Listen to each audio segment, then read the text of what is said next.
Capítulo 7 e o versículo 37, a parte final do versículo. Evangelho que escreveu João, capítulo 7, versículo 37, a frase final apenas. Quem achou, diga amém. Amém. Diz assim a santa e eterna palavra do Senhor: se alguém tem sede, que venha a mim e beba. Hein? É Jesus que falou isso. Se alguém tem sede, que venha a mim e beba. Tome assento, por gentileza.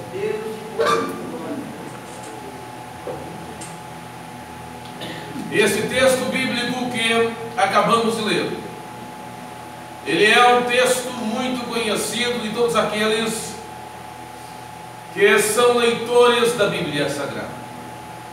Mas eu sempre digo que por mais que o texto bíblico, ou por mais que a passagem bíblica seja conhecida, Deus sempre terá uma revelação através de sua palavra.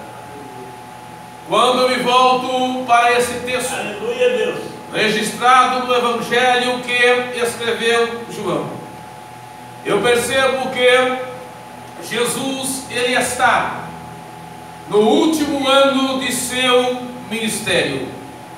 Jesus está percorrendo a Galileia. Jesus está ensinando. Jesus está curando. Jesus está libertando pessoas. Jesus está anunciando as boas novas na Galileia, na região da Galileia. É importante dizer, é importante salientar, é importante destacar que nos dias que Jesus, ele exerce e anuncia as boas novas na Galileia, a Galileia era uma região de Israel desprezada, deixada de lado, esquecida pelas autoridades religiosas e políticas de Israel. Ninguém lembrava da Galileia, ninguém se importava pela Galileia, mas foi na Galileia que Jesus teve o ápice de seu ministério.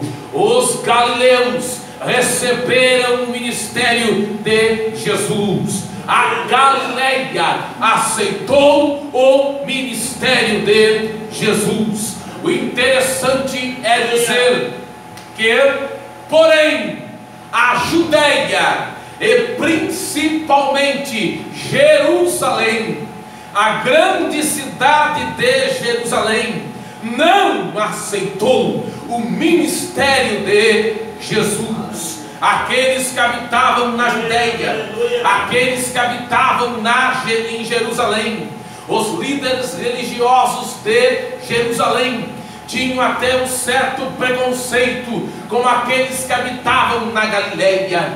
Eles chamavam Jesus de o Nazareno. Era um termo, era uma palavra que desprezava Jesus. Eles até chegavam a dizer: nunca veio um profeta da Galileia. Sabe o que eu entendo aqui? Aqui eu tenho a primeira verdade.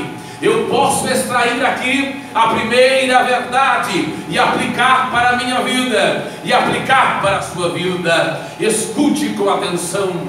Pode ser que a Judeia, pode ser que Jerusalém não aceite a tua chamada, não aceite a tua vocação. Pode ser que os grandes lugares da terra não te aceite, não te reconheça, mas sempre haverá uma Galileia que vai te aceitar e vai reconhecer o chamado de Deus na tua vida. Esta é a primeira verdade que eu vejo aqui no Evangelho que escreveu João, no capítulo 7. Mas o texto bíblico continua dizendo, no início do capítulo 7, que Jesus, ele tinha no mínimo 4 irmãos, entre eles Judas, não Judas Iscariotes, e Tiago, que escreveram 2 epístolas no Novo Testamento. Mas aqui, neste momento, quando Jesus ainda exercia o seu ministério, tanto Tiago como Judas, eles não reconheciam Jesus como Messias. E eles vão dizer, no início do capítulo 7 do Evangelho de João, que Jesus deixasse a Galileia e fosse para a Judéia. Era como um tom de desprezo, ou um tom de zombaria, porque os irmãos de Jesus não reconheciam o seu ministério. Aqui eu entendo, e eu extraio, e eu tiro a segunda verdade para aplicar para as nossas vidas. Escute isso. Pode ser que a sua família, pode ser que aqueles que são da sua casa, pode ser que os da sua própria igreja não te reconheçam, não te valorizem e nem aceitem a tua chamada e o teu ministério. Mas escute isso: o Senhor vai levantar alguém de fora, alguém até mesmo de longe, que vai reconhecer que Deus é na tua vida. Glória a Deus. Aleluia. Esta é a segunda verdade que eu extraio desse texto. Então Jesus, ele sobe para Jerusalém, para uma festa em Jerusalém. Havia ou se comemorava 3 festas. Quantas festas? 3 festas. A primeira festa, a festa da Páscoa, que lembrava a saída de Israel da escravidão do Egito. A segunda festa, a festa de Pentecostes, uma palavra grega que significa 50º. 50 dias depois da Páscoa se comemorava esta festa, festa das primícias. E a terceira festa, a festa dos tabernáculos ou das cabanas. Esta festa, Israel lembrava do tempo que habitava em cabanas, em tendas, no deserto. É interessante dizer que nesta festa os judeus construíam cabanas com palmeiras e moravam, habitavam nelas durante um período de 7 dias. Eu acho lindo e interessante que tudo nos indica que é nessa terceira festa, na festa dos tabernáculos, na festa das cabanas, que Jesus vai à festa. Agora, quando eu chego no versículo 37, o que me chama a atenção no versículo 37, do capítulo 7 do Evangelho que escreveu João, é que João ele vai falar, ele vai salientar, ele vai destacar um detalhe no versículo que me chama a atenção. E esse detalhe não pode passar desapercebido. João vai dizer assim no versículo 37: e no último dia da festa, no dia da grande festa. Porque João vai dizer no último dia, o grande dia da festa. Por que João vai dizer isso? Escute, aí nós precisamos entender ou conhecer a cultura judaica, o costume judaico da época. Diz a história que no último dia da festa dos tabernáculos, ou da festa das cabanas, o sumo sacerdote, escute, pegava um vaso de ouro e ele ia do templo até o tanque de Siloé. Do templo ao tanque de Siloé, uma distância aproximada de 800 metros. O sacerdote levava este vaso de ouro e os judeus que estavam na festa seguiam ele numa procissão religiosa. E quando o sacerdote com o vaso de ouro chegava no tanque de Siloé, ele pegava um pouco de água do tanque de Siloé e voltava, regressava para o templo, e a multidão seguindo o sacerdote com um vaso de ouro em suas mãos, numa procissão religiosa. E quando o sacerdote chegava no templo, ele derramava a água do vaso de ouro sobre o altar. era o momento mais importante da festa. Por quê? Porque todo judeu que conhecia a história de Israel, todo judeu que conhecia as escrituras hebraicas, ele sabia que quando o sacerdote derramava a água do vaso de ouro sobre o altar, o sacerdote estava fazendo lembrar que um dia Israel, durante 40 anos, quantos anos? 40 anos, Israel bebeu da água que jorrava, bebeu da água que jorrava na rocha. Durante 40 anos, Deus no deserto fazia a rocha jorrar água para saciar a sede de Israel. Então, quando o sacerdote derramou a água do vaso de ouro sobre o altar, Jesus então se manifestou e exclamou com toda a sua força. Jesus diz: se alguém tem sede, que venha a mim e beba. Quando Jesus diz isso, aquele judeu que conhecia a história de Israel, ele sabia que Jesus estava se revelando. Jesus estava dizendo para a multidão, Jesus estava dizendo para os judeus, que ele era a rocha no deserto, que jorrava água e saciava a sede dos judeus no deserto. Jesus estava se revelando. Quando estava estudando este texto, o Senhor então me deu esta mensagem. Quem é Jesus? O Senhor me perguntou, e eu pergunto para você: quem é Jesus? Jesus é o maior personagem da história. Ele dividiu a história do mundo. As pessoas podem não acreditar nele, podem até desprezá-lo, mas uma coisa a pessoa tem que dizer: 2017 depois de Cristo. Porque Jesus mudou a história da humanidade. Afinal de contas, quem é Jesus? Para eu dizer quem é Jesus, eu preciso primeiramente falar quem Jesus não foi. O que Jesus não foi? A primeira coisa que Jesus não foi um revolucionário. O que é um revolucionário? Alguém que faz uma revolução. Na época, a Palestina era um barril de pólvoras.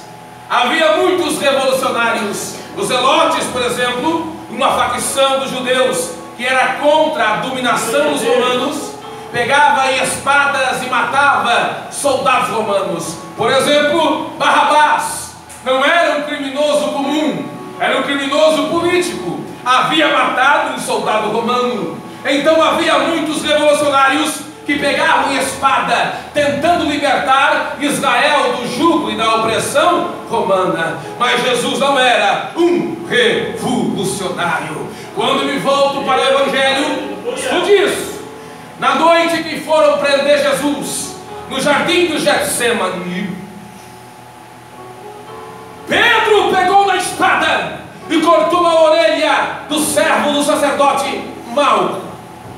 Aí Jesus disse para Pedro: põe a tua espada na bainha, porque se eu quisesse, eu pediria, e 12 legiões de anjos viriam ao meu auxílio. Você não entende a grandeza disso. Quem conhece Bíblia sabe que no segundo livro de Reis, Isaías o profeta e Ezequias o rei oraram, e numa noite um anjo, quantos anjos? Um anjo desceu o arraial dos assírios e matou 185 mil homens. Agora, quem é bom de matemática? Eu não sou bom de matemática, eu era péssimo, mas quem é bom de matemática, faça a conta. Uma legião é composta por 6 mil homens. Uma legião é composta por 100 mil homens. Se um anjo matou 185 mil, homens, imagine, 6 mil, cada um matando 185 mil, multiplica 6 mil por 12, quantas pessoas os anjos iriam matar? Não ia sobrar ninguém para contar a história. Mas Jesus não é revolucionário. Jesus não veio para matar, Jesus veio para dar vida, é vida em abundância. Esta é a primeira coisa que Jesus não é. Jesus não é um revolucionário. Segunda coisa que Jesus não é: Jesus não é um filantropo. O que é um filantropo? Alguém que está ligado à filantropia. O que é a filantropia? Alguém que faz o bem ao próximo. O mundo está cheio de pessoas ligadas à filantropia. É claro que Jesus se preocupava com o próximo. Certa feita, uma multidão estava sem comer, e Jesus alimentou, multiplicou 5 pães e 2 peixinhos para uma multidão. É claro, Jesus se preocupava com o próximo, mas Jesus é muito mais do que um filantropo. Jesus é muito mais do que alguém ligado à filantropia. Terceira coisa que Jesus não foi: Jesus não foi um filósofo. O que é um filósofo? Filósofo é alguém que ama a sabedoria. Bem verdade que certa feita os gregos, aonde surgiu a filosofia, haja vista que Sócrates, Platão e Aristóteles eram filósofos gregos. Os filósofos gregos quiseram levar Jesus para a Grécia. Ele não quis. Por quê? Porque Jesus é mais do que um filósofo. Jesus não tem sabedoria. Escute isso: Jesus não tem sabedoria. Ele é a própria sabedoria. Jesus não é filósofo. Quarta coisa que Jesus não é: Jesus não é um guru. O que é um guru? Guru, segundo a religião hindu dominante na Índia, guru é alguém que tem um conhecimento elevado. Há um escritor secular que diz o absurdo que Jesus, dos 12 aos 30 anos, a Bíblia silencia e não fala aonde esteve Jesus. E este autor secular diz que Jesus foi para a Índia e virou guru. Mentira! Só se for Jesus dele, porque o meu Jesus, o Jesus desta igreja, ele estava na carpintaria em Nazaré, fazendo o quê? Mudando, escute, mudando o ditado.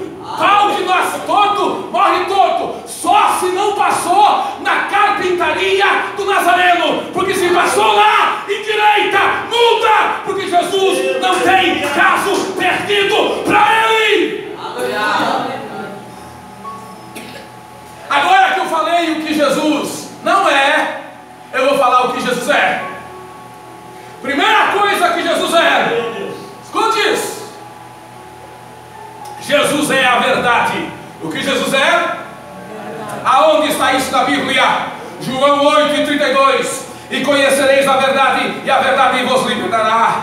João 8:36. Se pois o Filho vos libertar, verdadeiramente sereis livres. Sabe por que você está aqui nesta noite ouvindo essa palavra? Porque você não é mais escravo do pecado, porque você não é mais escravo do mundo. Jesus te libertou, porque Ele é a verdade. Segunda coisa que Jesus é o Salvador. Aonde está isso na Bíblia? Está em Atos capítulo 4, versículo 12. Pedro e João diz para o Sinédrio, para as autoridades religiosas, eles dizem assim: em nenhum outro nome há salvação. Maria não salva, Pedro não salva, Paulo não salva, João não salva, mas Jesus salva. Ele é o único caminho que leva a Deus.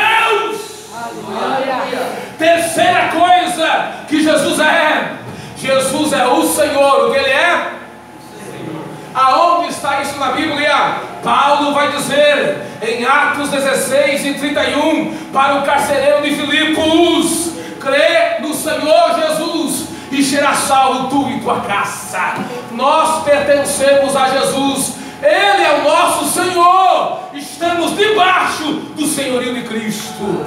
Quarta coisa que Jesus é: Ele é rei. O que Jesus é? Ele é rei. Aonde está isso na Bíblia? 1 Timóteo 6:15. Rei dos reis e Senhor dos senhores. Houve muitos muitos reis da história, rei Davi, rei Salomão, rei Nabucodonosor, rei Ciro, rei Alexandre o Grande, mas todos eles perderam a coroa, o trono deles deixou de existir, mas Jesus dessa igreja, ele reina, ele reina, ele reina, seu reino é eterno.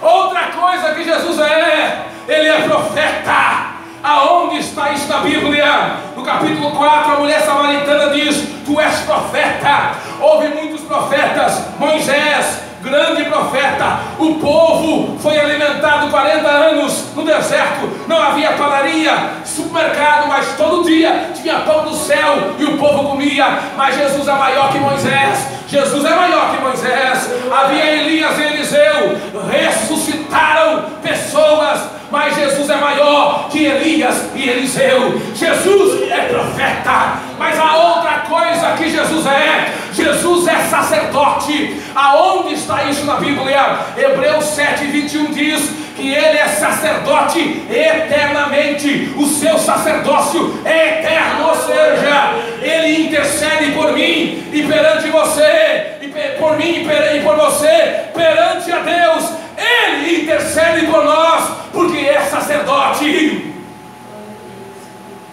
Mas há uma coisa que Jesus é também. Ele é Deus. O que Jesus é? Deus. E se Ele é Deus, Ele é eterno. E eterno não tem data de aniversário, porque eterno não tem começo nem fim. Jesus é eterno. Aleluia. Se Ele é Deus, Ele é atemporal. O que é atemporal? Passado, presente e futuro é a mesma coisa. Se Jesus é Deus, Ele é onipotente, tem todo o poder. Se Jesus é Deus, Ele é onipresente, está em todos os lugares.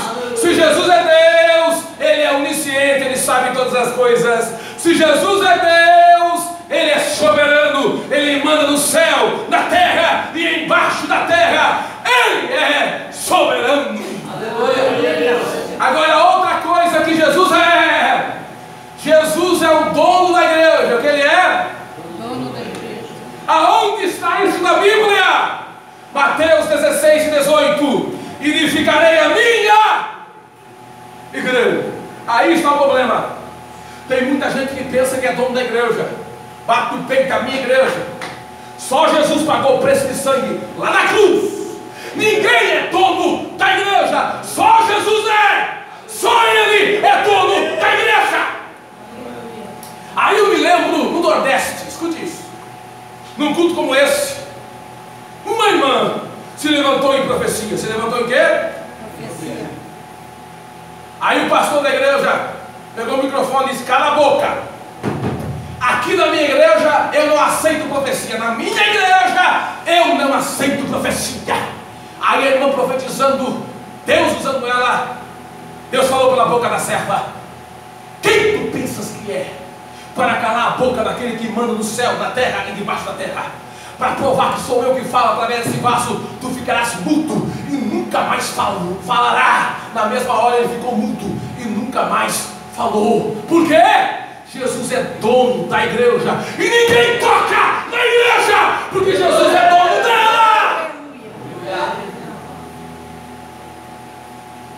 Agora deixa eu terminar a mensagem. Quem está gostando, diga amém. Amém. Que Jesus é. João 7,37. Se alguém tem sede, vem a mim e Jesus é a fonte de vida eterna. Escute isso. Hoje, alguém para ser rico tem que ter um carro, uma casa própria, uma boa conta bancária, não é verdade? Uma mansão à beira-mar. Mas na época bíblica, a riqueza era ter um poço de águas vivas. Era ter o quê? Em Gênesis capítulo 26, Isaac cava um poço. Os filisteus vêm e tomam, porque um poço de águas vivas era uma riqueza. Por isso Salomão vai dizer em Cantares: tu és jardim fechado, fonte selada. Agora tem uma coisa. Jesus vai dizer para a mulher samaritana: Jesus conversando com ela: me dá um pouco da água. E ela não quer dar água para Jesus. Aí Jesus diz para ela assim: quem beber desta água do poço de Jacó vai tornar a ter sede, mas quem beber da água que eu der nunca mais terá sede. Aí Jesus diz: quem crê em mim, como diz as Escrituras, rios e águas vivas correrão do seu. Escute: dinheiro não sacia a sede da alma do homem, poder não sacia a sede da alma do homem, riqueza não sacia a sede da alma do homem, a fama e a glória do mundo não sacia a sede da alma do homem. A única coisa que sacia é Jesus. Só Jesus mata a sede da alma do homem. Aleluia. Aí me lembro, escute isso. Aqui em Joinville havia um vigia, um vigilante. O quê? Vigilante. Ele trabalhava num dos condomínios mais luxuosos aqui de Joinville. Ele não tinha casa própria, não tinha carro, vivia de um salário mínimo. Mas todo dia ele ficava na porta do condomínio, assobiando um hino.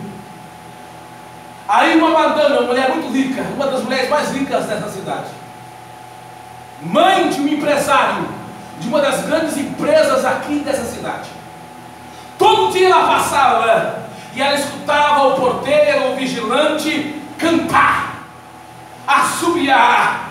Aí um dia ela parou, chamou ele: ei, qual é o motivo da sua felicidade? Você tem casa própria? Não, não tenho. Você tem carro? Não, não tenho. Quanto você ganha? Um salário mínimo. Escute, olha o que a mulher rica falou: o meu filho é um dos maiores empresários aqui de Joinville, dessa cidade.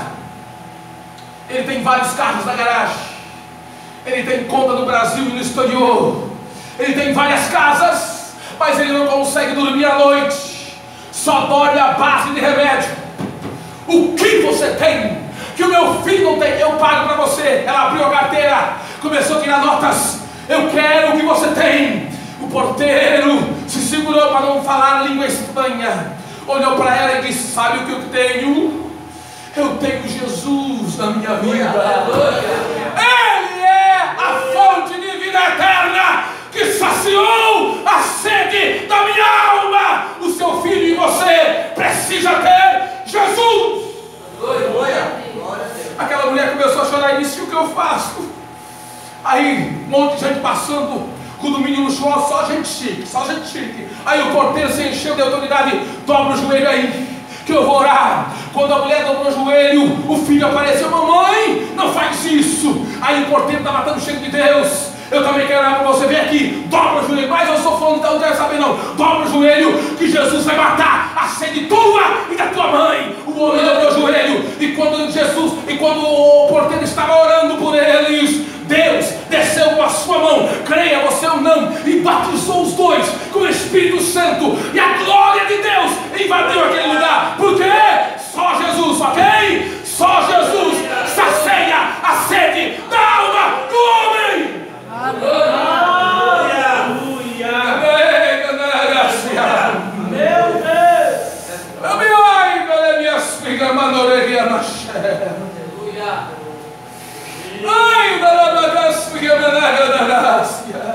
E eu tenho uma boa notícia: esse Jesus está aqui nesta noite.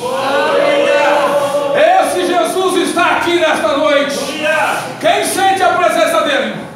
Quem sente a presença dele?